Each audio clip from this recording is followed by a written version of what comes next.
बिस्मिल्लाहिर्रहमानिर्रहीम। अस्सलाम वालेकुम माय यूट्यूबर फैमिली, कैसे हैं आप सब। आई होप कि आप सब ठीक होंगे। और आज जो मैं आपके लिए रेसिपी शेयर कर रही हूँ वो है एग लबाबदार की। बहुत ज़बरदस्त ये बनता है।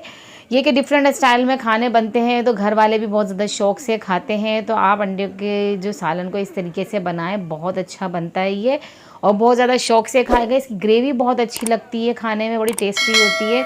तो जो दोस्त चैनल पे नए हैं, चैनल को सब्सक्राइब करना ना भूलें, साथ ही बेल आइकन को भी प्रेस करें ताकि न्यू वीडियोस का नोटिफिकेशन आप तक जल्द से जल्द पहुंच सके। और आपने वीडियो एंड तक देखनी है बिना स्किप किए। वीडियो अच्छी लगे तो इसे लाइक भी करें। और आप ये देख सकते हैं कितना खूबसूरत लग रहा है लुक इसका। तो हमने अब कढ़ाई में ले लिया है तेल, आधा कप हम इसके अंदर तेल लेंगे। आधा चाय का चम्मच एक करीब इसके अंदर सफ़ेद जीरा डालेंगे। उसको हल्का सा तड़काने के बाद ग्रेट की हुई प्याज डालेंगे। 2 प्याज ग्रेटर की मदद से इसको ग्रेट कर लिए हैं और हमने चॉप नहीं करनी है, इस तरीके से करके डालेंगे ताकि अच्छे से ग्रेवी हमारी अच्छी सी बन जाए। तो इसको हमने फ्राई करना है और ज़्यादा कलर नहीं देना, बस इस तरीके से देखें कलर हल्का पिंकी सा आ जाए तो ये बहुत है। अब इसके अंदर डालेंगे 1 खाने का चम्मच भर के अदरक लहसुन का पेस्ट। ये डालने के बाद इसको मज़ीद थोड़ा सा भूनेंगे ताकि अदरक लहसुन का जो कच्चापन है वो भी दूर हो जाए, उसका पानी भी ड्राई हो जाए। स्पाइसेस में 1.5 खाने का चम्मच पिसी हुई लाल मिर्च, 1 खाने का चम्मच पिसा हुआ धनिया, आधे चाय का चम्मच गरम मसाला, आधे चाय का चम्मच कुटा हुआ ज़ीरा लेंगे और 1 चाय का चम्मच हल्दी पाउडर और नमक टेस्ट के हिसाब से इसके अंदर शामिल करेंगे। ये तमाम स्पाइसेस डालने के बाद थोड़ा सा इसके अंदर हम पानी भी डालेंगे ताकि ये जो हमारे मसाले हैं ना ये जले ना। और फिर इसकी हमने हल्की सी करनी है भुनाई ताकि ये जो हमारे मसाले अच्छे से कुक हो जाएं, इनका कच्चापन जो है ना वो दूर हो जाए।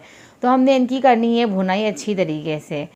2 हमने बड़े साइज़ के टमाटर लिए, उनको कट करके जग में डाल दिया है। और अब हम इसके अंदर डाल देंगे 10 से 12 ये काजू ले लिए हैं, ये भी इसके अंदर डाल देंगे और इसका अच्छा से एक पेस्ट तैयार कर लेंगे। मसाला हमारा यहाँ भुन चुका है। अब जो हमने टमाटर और काजू का पेस्ट तैयार किया था वो इसके अंदर डाल देंगे और अच्छी तरीके से इसकी फिर मिक्सिंग करनी है और इसको भी मज़ीद हमने भूनना है ताकि जो हमारे टमाटर है इनका कच्चापन जो है वो दूर हो जाए। तो बस इसकी देखें इस तरीके से भुनाई करनी है, कच्चापन इनका दूर हो गया है, मसाला हमारा अच्छे से भुन चुका है और ये देखें सेपरेट होना शुरू हो गया। अब इसके अंदर डालेंगे कसूरी मेथी, 1 खाने का चम्मच भर के हमने कसूरी मेथी डाल दी है इसके अंदर और हरा धनिया डाल देंगे इसके अंदर। टेस्ट जितना चाहें आप डाल सकते हैं हरा धनिया। और 2 चमचा हमने ले लिए टेट्रा पैक की क्रीम, ये इसके अंदर डाल दिए और इसके अच्छे से मिक्स करेंगे। कलर भी कितना ज़बरदस्त शानदार सा आ गया इसके अंदर, इसका टेस्ट बहुत अच्छा लगता है इसके अंदर।